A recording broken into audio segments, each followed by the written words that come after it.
Glassmaking in Dwarf Fortress is a really flexible industry that's an interesting blend of the stone and metalworking industries.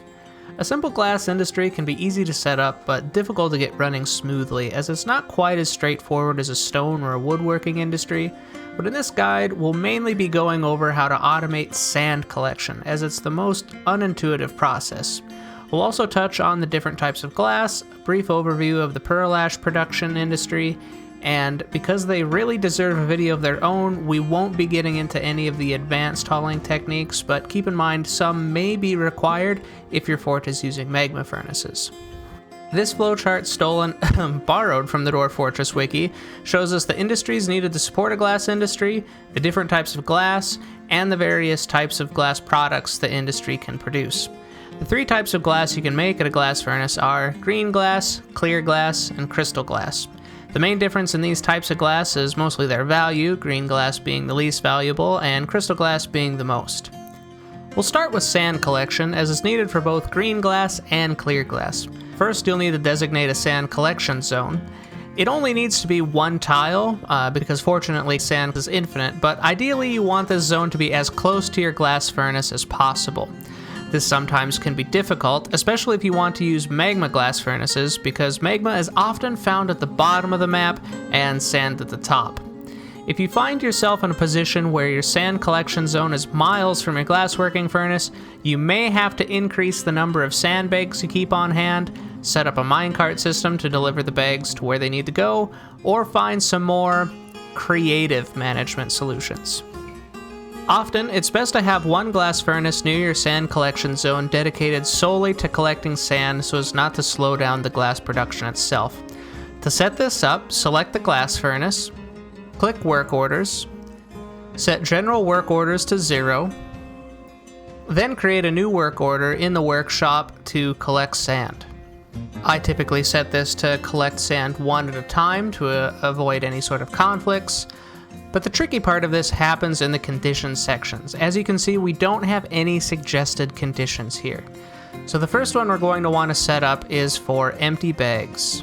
To start, we'll select the type to bag, and then we will set the adjective to empty. This may take you out of the conditions menu, so just go back into work orders. We're going to set up one more condition, and that's going to be for sand-bearing items.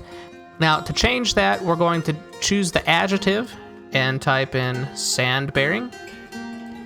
Keep in mind, you don't have to change this specifically to bags like we did up here. The only items in Dwarf Fortress that can be sand-bearing are bags, so the bags is kind of implied with the items here. Next, we want to set our numbers. I like to keep the amount of empty bags on hand somewhere around 10. You might have to change this depending on your needs. And then I like to keep around 10 sand-bearing items around as well. So next we'll set the amount for the sand-bearing items.